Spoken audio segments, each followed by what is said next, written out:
Mais je vous rappelle quand même une chose. Foutez la merde rien que d'un poil, et je vous affecte sur un avion de fret pour nous ramener des crottes de chiens made in Hong Kong. À vos ordres. Et voilà, ça c'est Top Gun. Alors c'est pas du surfin hein, au niveau des dialogues, c'est pas du ronsard.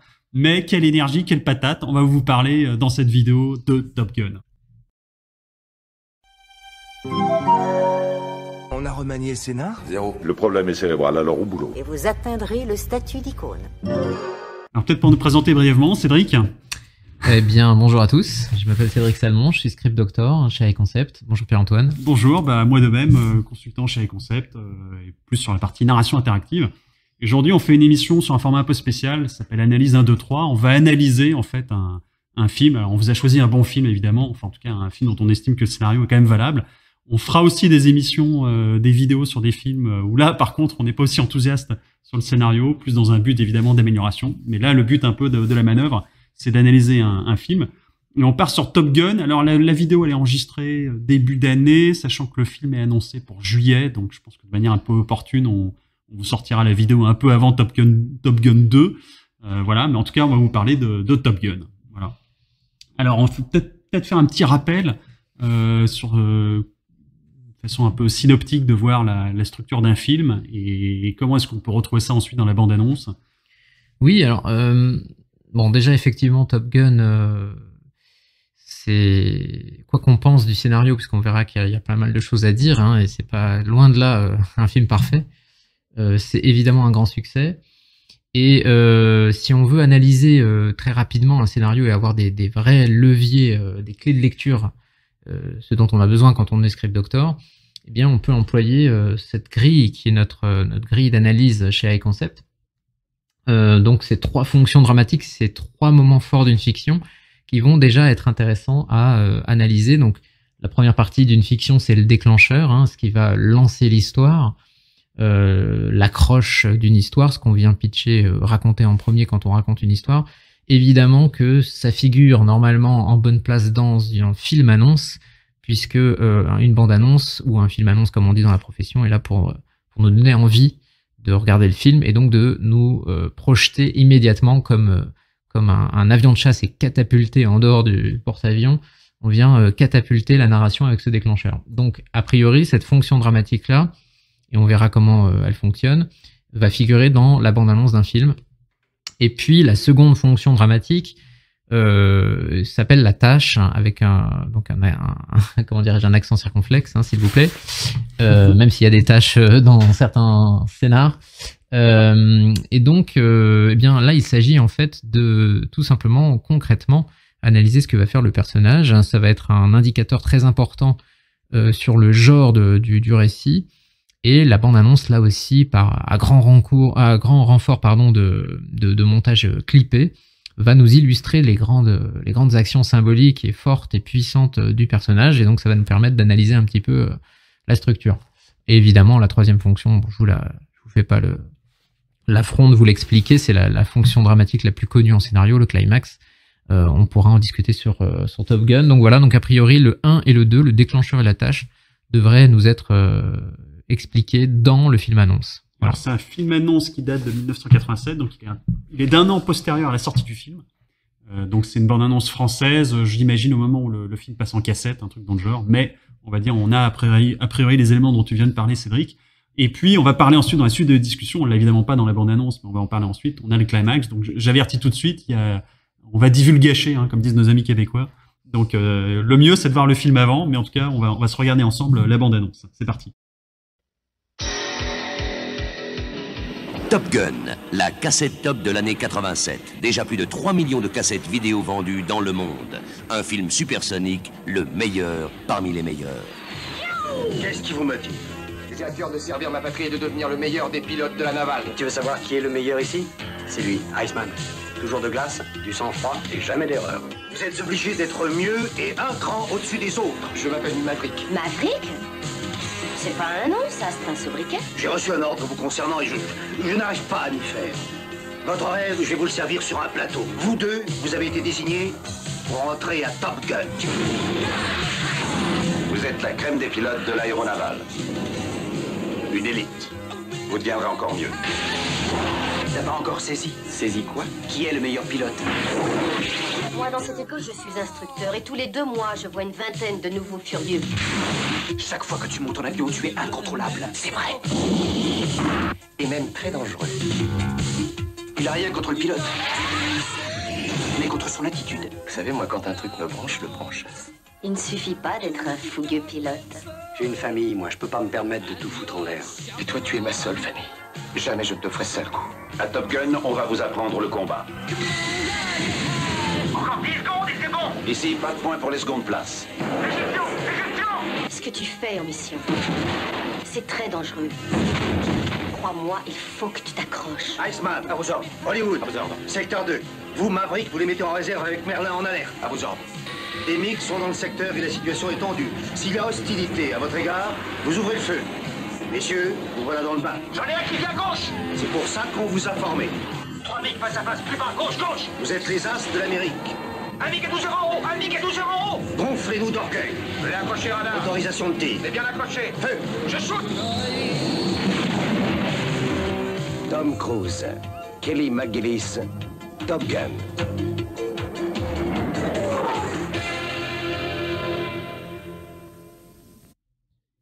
Et voilà pour la bande-annonce bien vitaminée. Donc on a deux scénaristes crédités. C'est bien ça, Cédric? Oui, effectivement, Jim Cash et Jack Epps Jr. Pour la petite histoire, l'un a été l'élève de l'autre, l'élève dans un cours de dramaturgie de l'autre, et puis ils ont collaboré ensemble. On raconte que eh bien, l'un ayant déménagé, ils étaient à l'autre bout, l'un et l'autre du pays, donc ils ont travaillé et coécrit sans s'être beaucoup vus en fait, physiquement. Ils faisaient tout par téléphone. Effectivement, ce film est un très gros succès, un des plus gros succès du box-office, et ça a marqué toute une génération. Donc on va essayer d'analyser un peu concrètement la structure de ce scénario et de comprendre vraiment à quoi on a affaire. Alors d'après ce qu'on a vu dans la bande-annonce, mais même aussi évidemment d'après la connaissance du film, est-ce qu'il y a déjà un genre assez évident auquel se raccroche le film? On voit que en tout cas le marketing qui est fait autour du film nous vend de l'action. Si vous regardez un peu où est classé, dans quelle catégorie est classé Top Gun dans les vidéothèques, on est dans le film d'action. Maintenant, est-ce que c'est véritablement le cas? On va voir ça ensemble. Dans quel genre, toi, tu accolerais au film? Spontanément, j'ai envie de dire action, parce que c'est ce qui paraît le plus évident. On a une dimension, on a un héros avec des compétences martiales, c'est quand même un guerrier à la base. Il va se confronter au danger, il va en revenir transformé ou grandi. Donc spontanément, on a un peu envie de parier sur le genre action, même si on voit bien qu'il y a il va compter fleurette, il y a une amourette dans les parages. Est-ce qu'il y a peut-être un sous-genre caché quelque part? Ça, c'est pas impossible. Voilà.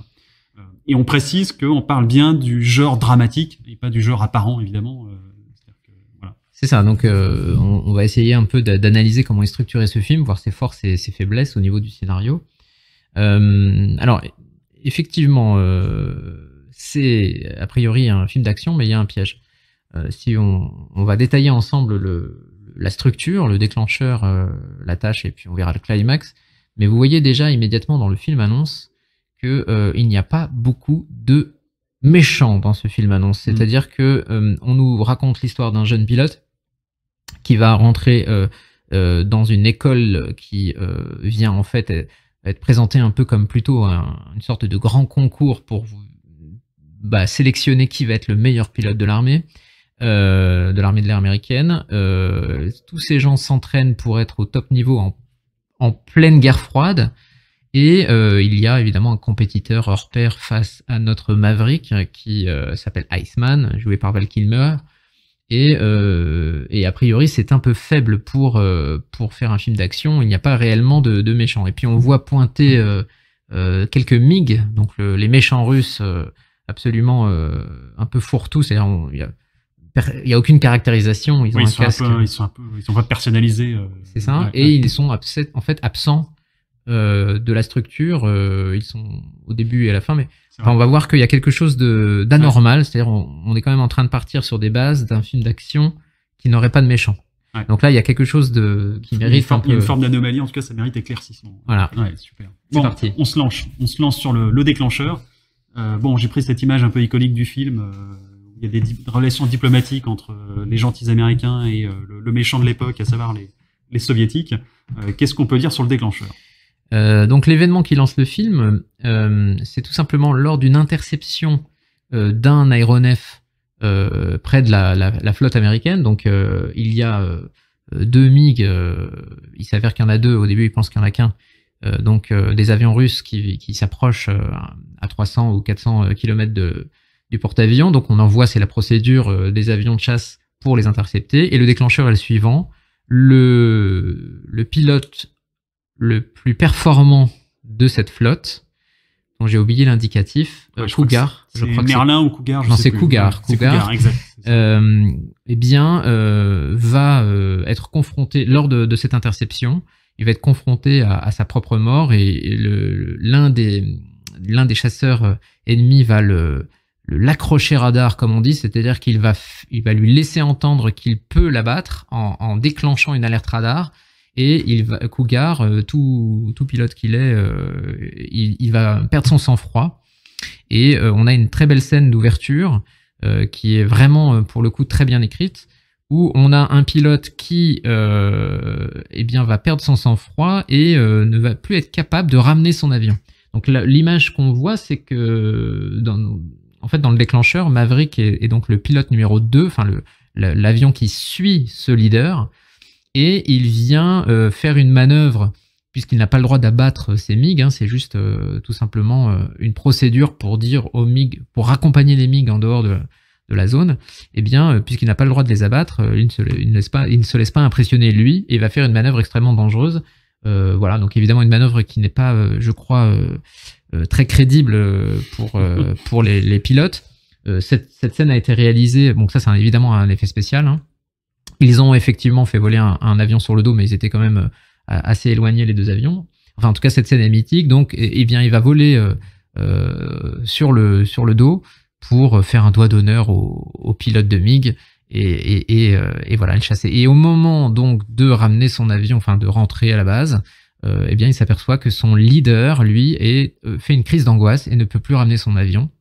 Et à l'issue de ce problème, lui donc va faire quelque chose qui est absolument interdit, c'est-à-dire qu'au moment où il vient apponter son propre... c'est un F-16, qu'est-ce qu'il pilote? C'est un F-14. Un F-14, un Tomcat. Au moment où il vient apponter son Tomcat, il se rend compte que son leader n'est pas là, il reste en l'air, ils n'ont plus de fuel, et il repart, il remet les gaz, il repart en désobéissant totalement à sa hiérarchie pour aller chercher son coéquipier, voler aile dans l'aile avec lui, et il y a un grand moment de tension pour savoir si ce Cougar va être capable de reposer son avion, sachant qu'évidemment c'est extrêmement compliqué l'appontage. Il y a des études qui ont été faites au moment de la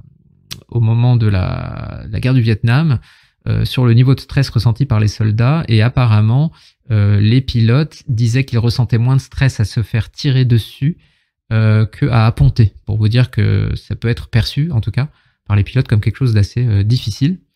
Et fondamentalement, le déclencheur est le suivant. Cougar arrive à rentrer à la base, mais il abandonne son métier, il ne veut plus être pilote, il a été traumatisé par cet événement. Et voilà, ça propulse Maverick et son copilote comme numéro 1 de fait de cette escadrille, je sais pas comment on dit, de cette unité. Et donc c'est lui qui va aller dans cette école Top Gun se confronter à la coupe, pour essayer d'obtenir la coupe du meilleur pilote de l'armée de l'air américaine. Voilà le déclencheur. Les Navy, je crois, pour être précis. Pardon, la Navy. C'est du détail. On comprend les youtubeurs spécialisés dans l'aviation me pardonneront. Exactement. Mais mille excuses. Ce qui est super intéressant, c'est qu'on voit quand même totalement la stratégie d'identification au héros, de valorisation, qui là, pour le coup, est super claire. Alors là, c'est ça qui est intéressant. Là, on a véritablement un déclencheur typique du film d'action. On a un héros qui effectivement a des compétences réelles, martiales, qui vient tout simplement déployer une compétence qui est typique du film d'action, qui est, on va dire, une vertu de force au sens la capacité d'appréhender la mort et de raisonner face à la mort. C'est ce qu'on apprécie chez les pilotes. Le danger de mort ne les tétanise pas, ils sont capables de raisonner et de mettre en place des procédures, de réfléchir, et c'est ce qu'il fait, et donc il vient vraiment se comporter en héros, en indépendant, ça c'est typique du film d'action américain, il désobéit sa hiérarchie pour véritablement aller aider un collègue, on ne laisse personne derrière, et cette scène est vraiment très puissante. Mais on remarque par contre que ce déclencheur arme un objectif qui va nous donner un indice sur le genre, puisque si on regarde quel est l'objectif du héros, c'est d'obtenir la coupe Top Gun. D'ailleurs, c'est ce qui figure dans le film annonce qu'on vient de voir. Je veux être le meilleur, vous voulez la coupe? Oui, je veux la coupe. C'est un objectif réifié qui n'a absolument aucun enjeu. C'est-à-dire que là, on se rend compte qu'on est dans un sous-genre du film d'action qui s'appelle le film de sport. C'est-à-dire que Top Gun, c'est avant tout un film de sport, ce qui va d'ailleurs peut-être expliquer les images qu'on a en tête, puisque si je vous dis Top Gun, vous pensez huile badigeonnée sur des corps qui jouent au volleyball. C'est-à-dire que il y a des images qui sont absolument hallucinantes où ils passent leur temps à faire du sport, de la compète. Et donc en fait, vous voyez que fondamentalement, on raconte l'histoire d'un type qui veut devenir le meilleur pilote dans une compétition un peu improbable. Et donc on est sur quelque chose qui est un peu particulier, parce que le film de sport, c'est un film d'action, mais le danger de mort est remplacé par une mort sociale. Donc là, il y a déjà quelque chose qui structurellement est intéressant. Donc on part sur, a priori, un film de sport, puisque je vous rappelle quand même qu'on est en temps de paix. Hein. Il y a pas eu... les MiG n'ont pas tiré, et il n'y a absolument pas de guerre entre la Russie et les États-Unis. Et l'enjeu, c'est ce qu'on a vu dans l'extrait au début, c'est finir pilote qui ramène des crottes d'Hong Kong. Quoi. C'est-à-dire que... Enfin, je caricature, mais ça reprend ce que tu dis, à savoir que l'enjeu est faible, ou en tout cas il est sportif. Quoi. C'est-à-dire que justement... C'est la mort sociale. Quoi. Voilà, c'est-à-dire que... Exactement, c'est pour ça on a construit un peu un enjeu en négatif, mais on ne l'a pas vraiment présent au scénario, c'est un des problèmes, on va le voir. C'est que son supérieur lui dit t'as intérêt à être bon parce que sinon voilà, je vais te saquer parce que tu as fait trop de bêtises, donc si tu ne ramènes pas la coupe, il va y avoir des problèmes. Mais on oublie vraiment tout de suite cette menace parce que on voit bien que c'est son chef aboie, mais que voilà, c'est pas forcément ça sera peut-être pas suivi des faits. Donc on se retrouve en fait avec une structure où on a un personnage qui veut juste être le meilleur. Et vous allez voir qu'il y a quelque chose du coup qui est intéressant, c'est que ce n'est pas qu'un film de sport. Ça va être le mélange d'un film de sport et d'un genre qui est beaucoup plus intimiste, qui est le drama. Puisque à partir de cet instant, nous allons montrer un Maverick qui est absolument incapable d'obéir aux ordres, qui a tellement de choses à se prouver qu'il met en danger tout le monde. Et fondamentalement, la structure de Top Gun va être un drama. En fait, c'est un drama avec des avions de chasse qui coûtent des millions de dollars. Et c'est pour ça qu'il y a quelque chose d'assez intéressant et improbable dans ce film. Je tiens à dire que ce film n'a quasiment rien coûté. Il n'a coûté que 15 millions de dollars, car c'est un film, comme dans pas mal de films à Hollywood, c'est un film qui est, comment dirais-je, qui a été par l'armée en termes de financement. Voilà. Le Pentagone a financé ce film, parce qu'en réalité, ils n'ont fait payer à la production que le kérosène. Donc ce film a coûté 15 millions de dollars, c'est absolument rien, comparé aux bénéfices de ce film. Donc c'est assez improbable, parce que en gros, ils ont des avions de chasse, un porte-avions, des pilotes à disposition. Ça n'a jamais été filmé avant, et on se dit on va faire un drama sur un pilote parce qu'on est en temps de guerre froide, etc. C'est intéressant parce que c'est la conjonction de plusieurs intérêts, notamment on est sous Reagan, il y a une volonté politique de refaire de remettre un peu de patriotisme et de communiquer là-dessus. On veut aussi dire aux Américains on est en temps de paix mais on est en guerre, c'est-à-dire ne relâchez pas la pression. Et voilà, et on va avoir une structure de drama, on va la voir ensemble, qui est quand même assez improbable. Voilà pour le déclencheur. Et ça permettra à la Navy de recruter. Effectivement, ce film a, en plus de faire énormément de cash, a été un énorme levier. La Navy, paraît-il, ne s'attendait pas à ce succès, et ils ont recruté, mais massivement, à l'issue de ce film. Alors, on aborde la tâche. Alors la tâche est intéressante. Qu'est-ce qu'on voit dans le film annonce? On le voit principalement frimer et s'opposer à Iceman. Donc c'est le pilote qui a le plus de sang-froid. D'ailleurs, vous voyez ces pratiques de caractériser avec des noms de code, puisque les noms de code sont donnés par l'armée pour faire des blagues et aussi pour Maverick coller. et Iceman, tout est, voilà, tout est posé, quoi, tout est dit. Voilà, en termes d'onomastique. Donc l'onomastique, je vous rappelle, c'est l'art de nommer les personnages, on est bon. Donc Iceman, c'est un pilote qui, en fait, fondamentalement, c'est le vrai gentil du film, parce que quand on regarde, il a effectivement une tête à claque, Val Kilmer. Il a trop de dents, j'ai envie de dire, il y a un problème, et il sourit.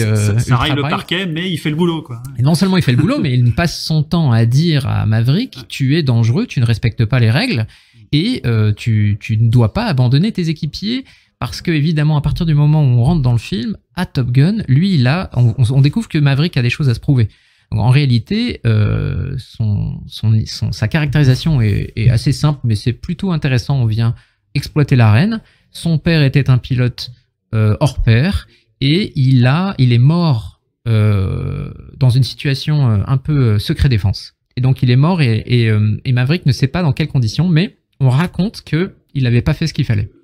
Donc en fait, Maverick est là pour laver l'honneur de son père, et il poursuit une sorte de fantôme, et donc il est tellement avec une volonté il est tellement sur objectif, il veut tellement performer, il veut tellement faire des performances qu'il est dangereux. Par exemple, on le voit s'entraîner et ne pas couvrir son coéquipier pour aller faire autre chose.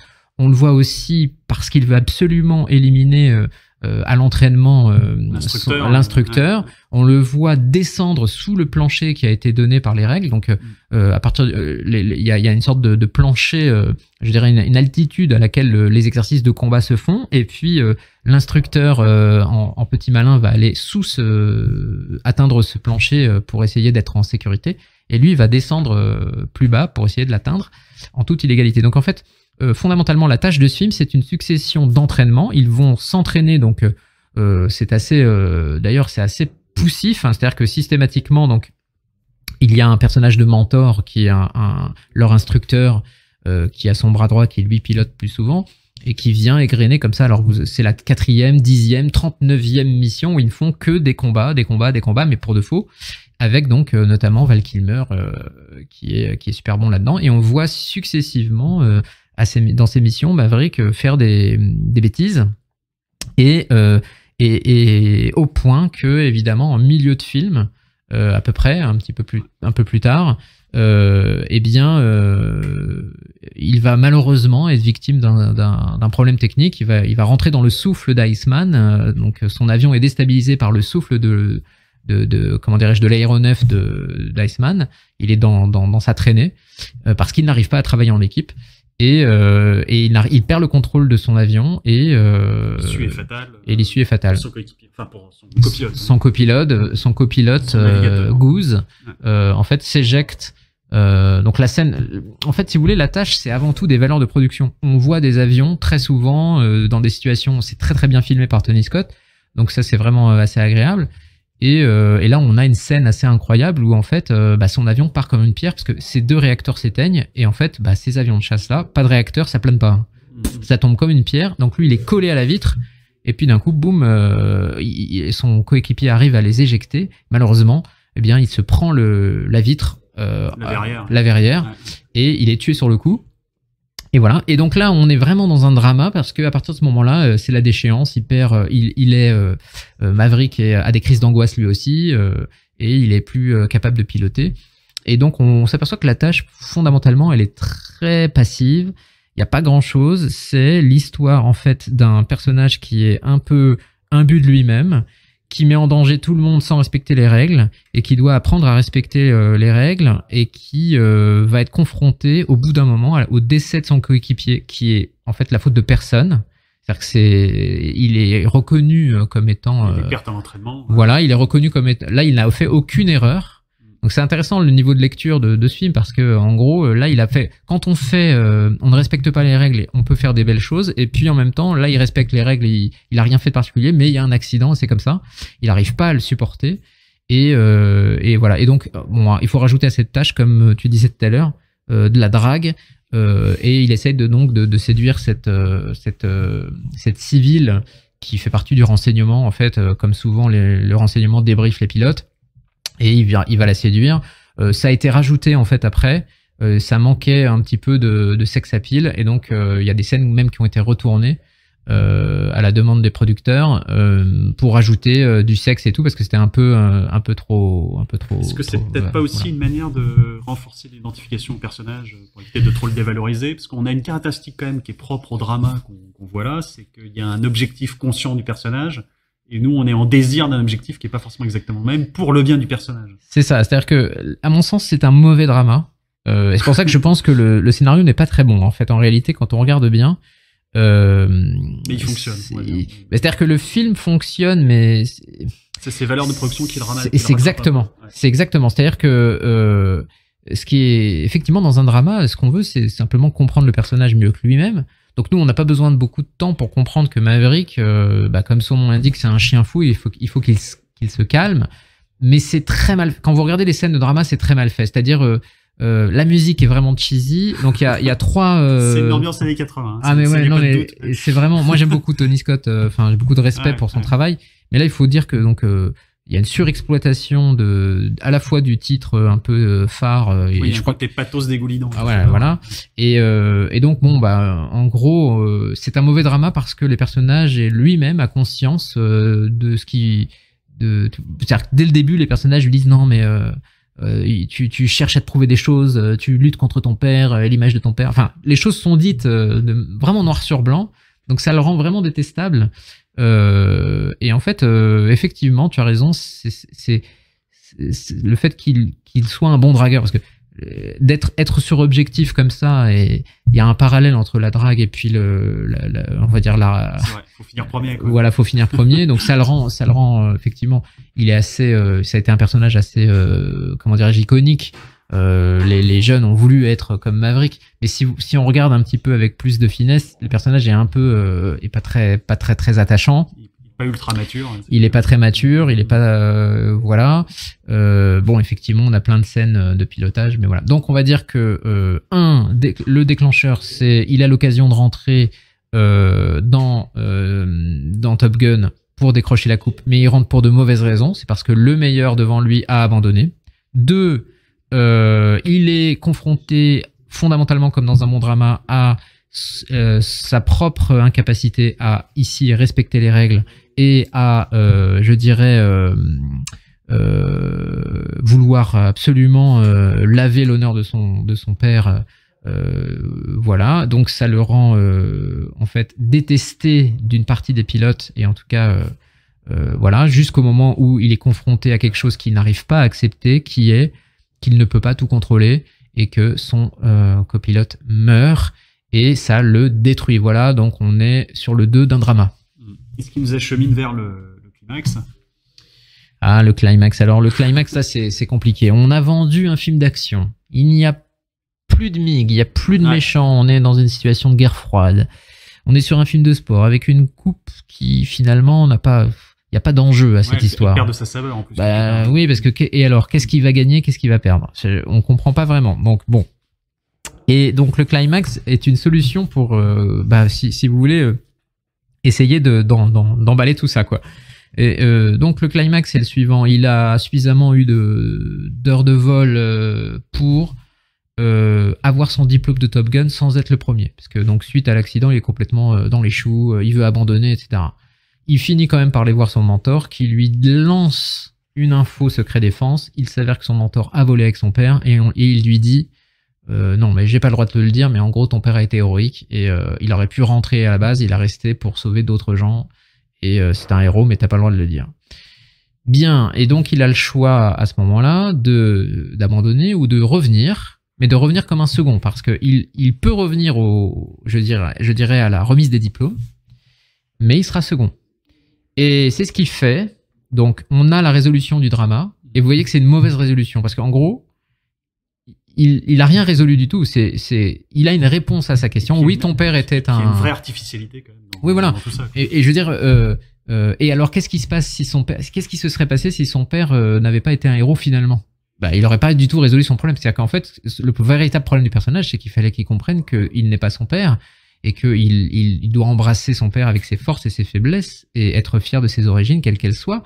Mais là, non, c'est parce que c'est un héros qui s'en sort. Donc, bon, déjà, voilà. Presque externe. C'est ça. Et donc, le climax se termine sur le drama. En tout cas, il accepte ça. Et puis, on vient immédiatement remballer sur un climax qui sera quand même plus satisfaisant au niveau de l'action, qui est que immédiatement, ils reprennent mission. Il revient sur son porte-avions du départ. Et là, c'est magique. La situation... Donc, je vous rappelle, un climax, c'est un nouveau déclencheur, fondamentalement.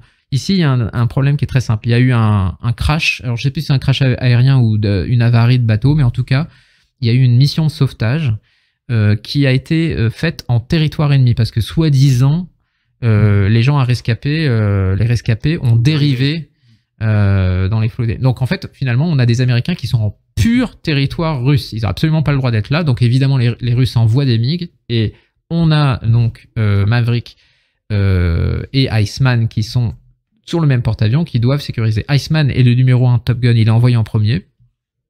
Et il est rapidement débordé et on envoie Maverick pour l'aider. Et on a un climax, je dirais, assez décevant où il a un problème à résoudre qui est qu'il a sa crise d'angoisse. Et puis finalement, donc il s'apprête à abandonner le combat face à cette crise d'angoisse. Et puis finalement, il revient. Il n'y a absolument rien qui nous laisse comprendre pourquoi il arrive à surmonter cette peur, comment il arrive à surmonter cette peur.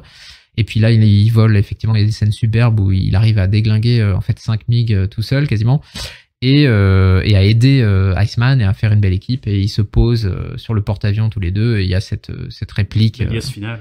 Voilà, l'alias finale, c'est avec la réplique culte. Tu peux être mon copilote, je te prends comme copilote. Donc on a Iceman qui l'adoube en fait. Ouais. Et voilà. Et puis il y a une fin qui est qu'on lui propose du coup, comme il a fait une action de bravoure, il peut choisir où il veut être affecté et il choisit d'être instructeur à Top Gun. Et ça nous fera la transition pour le Top Gun 2 qui va sortir puisque je crois qu'il va être instructeur. Ça commence comme ça. Ouais. En tout cas, il est pas en Hong Kong. Voilà. Tout va bien. Alors c'est intéressant parce que si on regarde les notes qu'a eu le film, alors ça c'est purement indicatif, hein, je veux dire, c'est pas vraiment le reflet. Il se fait un peu sabrer sur Allociné. Alors est-ce que c'est parce qu'il a un goût très années 80 qui quand même lui colle à la peau, hein, faut dire ce qu'il est. Il est plutôt bien noté sur d'autres agrégateurs de critiques, alors, pour ce que ça vaut. Mais moi, il y a une chose qui m'interpelle, c'est que on serait dans un drama, ce qui pourrait sembler très banal, et en fait, ce qui fait le rehausseur de goût du film, c'est que c'est un high concept du point de vue de l'arène. Ouais. C'est une arène qu'on n'avait jamais vue à l'époque. C'est-à-dire que c'est l'intérêt du film. Personne n'avait pu filmer ça avant. Les comédiens étaient véritablement dans les cockpits. Ça a été filmé en grande partie aussi en vol. Quasiment tous les rushs ont été exploités, donc ils ont vraiment surexploité ces avions dans tous les sens, au point que après le succès commercial de ce film, évidemment les studios ont voulu immédiatement faire un 2, ce qui était tout à fait dans leur droit. Pourquoi ils n'ont pas fait de 2 ? Vous pensez bien que c'est pas pour l'amour de l'art, c'est parce qu'ils se sont rendus compte que tous les rushs avaient été exploités. Il n'y avait pas un seul rush qui n'avait pas été exploité, donc ils n'avaient pas pu continuer. Alors effectivement, ça a été un succès. Pourquoi il y a une différence de notes entre les Français je pense que bon, déjà, sincèrement, c'est mon avis, ça ne représente. Enfin, là, je sors du travail de script doctor. Je pense que c'est avec tout le respect que je dois au scénariste, mais c'est pas un très bon scénario en tant que tel. Et donc, si on regarde l'histoire, vraiment à proprement parler, c'est du mauvais drama avec des avions de chasse et une réalisation hallucinante. D'ailleurs, c'est intéressant parce que c'est la preuve que des valeurs de production peuvent vraiment transcender un scénar. C'est-à-dire que ça sublime le scénar. Voilà, là c'est vraiment impressionnant parce que et pourtant Tony Scott, donc il a réalisé beaucoup de très jolies scènes d'action, mais toutes les scènes drama, c'est vraiment. Je vous invite, c'est dommage, on pourra vous en mettre un petit extrait, mais la scène où donc son copilote Goose lui dit tu déconnes quand même, fais attention, etc. Et l'autre il dit ouais, j'ai que toi comme famille. Enfin, c'est frisson de la honte. C'est vraiment, c'est vraiment il n'y avait pas beaucoup de matière de drama en fait à défendre. Donc, ce qui est intéressant, c'est que en fait, on a une structure. Je sais pas si vous vous rappelez de cette série française Extrême Limite, où en gros, c'était une série, vous savez, toujours plus loin, toujours plus vite. C'était une école de sport extrême. Côte d'Azur. Et ben, c'est exactement ça. C'est-à-dire que La seule chose qu'il n'y avait pas dans Extreme Limits, c'était les valeurs de prod, c'est-à-dire, bah ouais, c'est un avion de chasse, c'est pas un VTT. Et c'est pas Tony Scott qui filme. Ouais, voilà. Après, c'est autre chose, on peut pas comparer, mais je veux dire, sinon, c'est strictement pareil, c'est-à-dire, voilà. Alors, du coup, ça pose un peu quand même une question pour finir. Bah, c'est comme Top Gun 2, lui, n'aura pas l'avantage de la nouveauté, en tout cas du point de vue de la reine. Ce sera vraisemblablement pas un high concept, enfin, même si on l'a pas vu, mais, donc, quid, est-ce que ça va marcher ou pas, quoi? C'est-à-dire, ce qui est intéressant, c'est que avec les effets spéciaux et les possibilités aujourd'hui, on va dire que les valeurs de production coûtent cher aujourd'hui. Vous voyez, pour le billet d'entrée pour avoir des valeurs de production, là, il suffisait juste de payer du kérosène auprès du Pentagone, et puis c'était. Alors qu'aujourd'hui, vous voyez, pour vraiment impressionner les spectateurs, il faut aller sur du Mandalorian, quoi. Enfin, où c'est un budget faramineux. Voilà, c'est. Donc là, je pense que ils vont se rabattre sur le scénar, hein, à mon avis, hein, parce qu'évidemment, Tom Cruise, ça a quand même lancé la carrière de tous les comédiens dedans, hein. C'est vrai.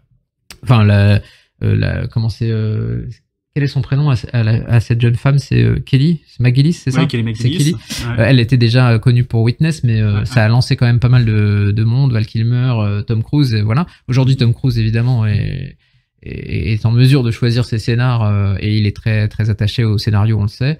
Donc je pense quand même, j'espère que les scénarios enfin le scénario sera au niveau pour le 2. Ça sera intéressant de savoir comment on fait ça. Mais enfin, gardez en tête que le film de sport est une structure de film d'action cachée. Vous pensez Rocky, Karate Kid, mais vous pensez aussi Top Gun.